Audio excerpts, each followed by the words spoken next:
Okay, so let me ask you, why do you think so many actors and entertainers run into problems when it comes to taxes? Because going back to even Chris Tucker, you know, at one point he was commanding $20 million Yes, per film. I yes, gotta believe you had tax accountants on retainer. You could afford them. It's hard to. We know we live in the U.S. of A. We know Uncle Sam is the biggest gangster when it comes to digging in all of right, our pockets. right. And if you get 20 million, you know all 20 million is not coming to me. Why? I don't understand, It. and maybe you can help me here. I'm gonna Why help is you. it that so many people with who can afford accountants, can afford to hire firms, why can't they just seem to get it right? The problem is that when you see a whole $20 million, the whole one, it you feel like it's all yours. Wait, they just gave it to me, and nobody. It's in my own person, right? So you tend to be like, ah, I got $20 million.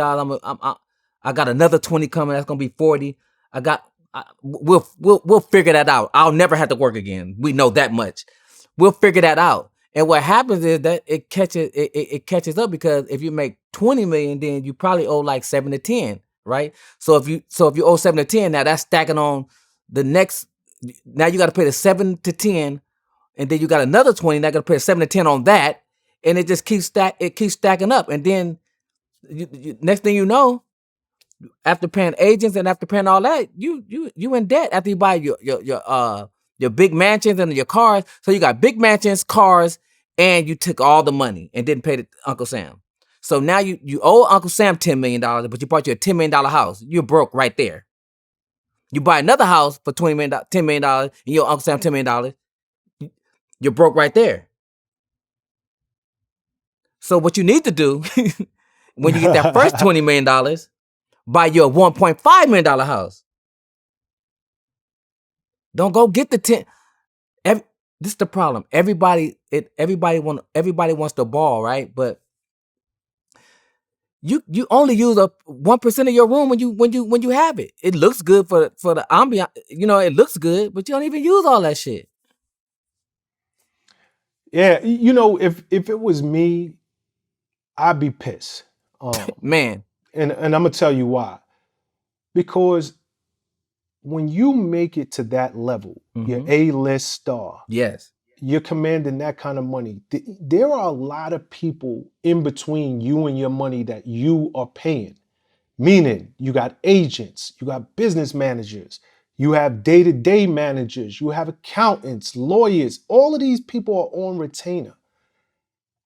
How is it that I could even wind up in this problem? How, somebody along the line who was eating and cashing their checks off of the checks that I made, somebody should at least pull me to the side and said, listen, you need to put 7 or 10 to the side off the bat because Uncle Sam wants his. And I just never understood, how is it when you employ so many people that you could still end up in the same situation again and again? It's because you're in charge of it. You're the boss. So it's like when you have a production company, that goes all to you. So either you could pay yourself the right way, or you could just look. I don't have the answer. I don't know how Chris Tucker lost $67 million. That's a lot of money. I don't know. I'm Yeah, gonna be that's a honest with lot you. of money. I don't know. But I know that, you know, coming up, he was cool. He was hungry. And for some reason, everybody, when they get a lot of money, the only person that figured it out was Dave Chappelle's one of them people that have a lot of money and still funny. You feel what I'm saying? Like, it's something about the money. It just changes your jokes changes. So something weird happened. It's like the dynamic of the joke is different. You know what I mean? Yeah, I mean, I never thought of it that way, but Dave Chappelle is definitely funnier Yeah. these days. Richard Pryor was funny with money. Yeah, yeah. Red Fox was Well, he went, taxes came and they got him Got eventually. him. But nah, you can't. People get caught up in the words. Like Chris Tucker was like, when he first came out, we'd never seen nothing like that before in our life. It was just like a different energy, a different speed.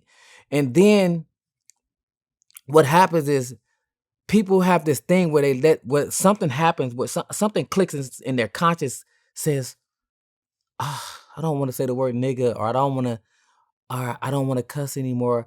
I don't want to do this. And I'm not saying that's right or wrong, but all I will say is this: they're just words. Mm-hmm. Like, stop. Everybody is getting too caught up in trying to be different than who they are. What got you there? It's like when you hear one thing about Drake, right? His music sound the same since he started. He didn't try to do something. He said, you know what? I know what working. I'm gonna keep doing it. A lot of people, like, even in music, like, you'd be like, damn, like, remember when Prince was like, do me, baby, and then all of a sudden it went somewhere? It's like, okay, everybody, shit changed. Something weird happened where they do something different. And I don't understand that. Yeah, I don't know. I mean, at the end of the day, they're all artists, creative people. Maybe it's, for them, what I did yesterday, I don't even want to do it no Did you more. see Chris Tucker last stand up? I didn't. No. Are we talking about the one that was on Netflix about a year and a half ago? Whatever, yeah, that. I saw that. Yeah. What you thought? In your humble Um, opinion. it was not what I expected. I always loved Chris Tucker. Thought he was hilarious, but it was not on the level of the Friday or the Rush Hour Chris Tucker, by no stretch of the imagination. Right. I saw it and I just, that's someone that I'm cool with, and I haven't spoken to him in a while. It's funny because when I knew Chris Tucker, he played basketball, but the new Chris Tucker played golf, and that has a that is it. And when now think about it, basketball comedy against golf comedy, it just the comedy changes. It went golf. That's a good way to look at it. For now, you watch. That's about to catch on. It went golf. Everybody's gonna be like, "Yo, he went golf." It went golf. Go, you gotta have that hoop edge. It's the hoop. You gotta the swag. Like Chris, you one of the best. I thought it was Richard Pryor, Eddie Murphy, and I thought Chris Tucker could have been. I thought he was right. I'm like, man, it could happen. But Dave Chappelle has just put himself in second place. He He might just have put his.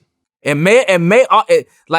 may have, because he took a chance. He did something that Richard Pryor did. Richard Pryor said, "Look, he when Dave Chappelle said the joke about the preacher." About the what he said, the preacher accent, you know what I'm saying, and he loved it, whatever that was. It was a joke that Dave Chappelle said. I was like, okay, he really shared that he was molested by the preacher. That takes that takes hurt, that he turned that hurt into some kind of funniness. You know what I mean? That take Absolutely.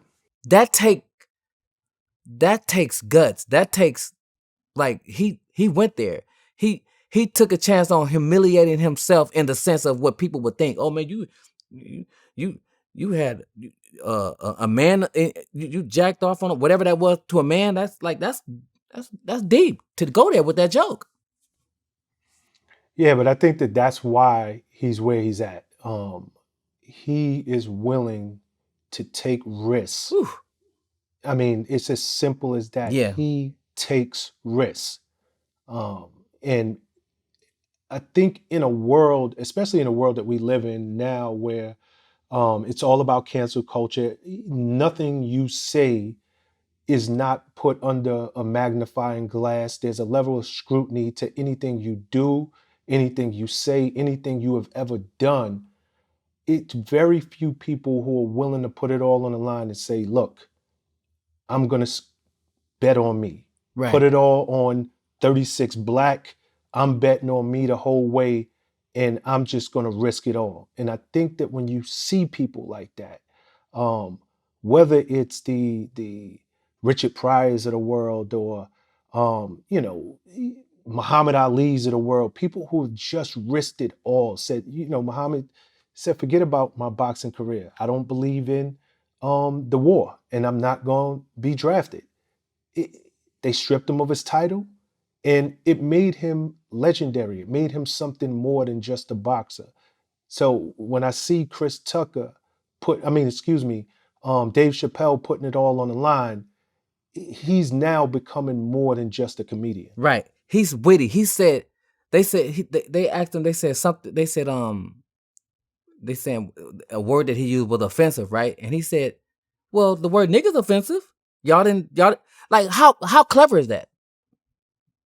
That's just genius. He let, hey, the word nigga is offensive. Y'all let me say it all the time. Nah, that was hilarious. And it's still funny. And there's so much truth, but it's still funny. Right.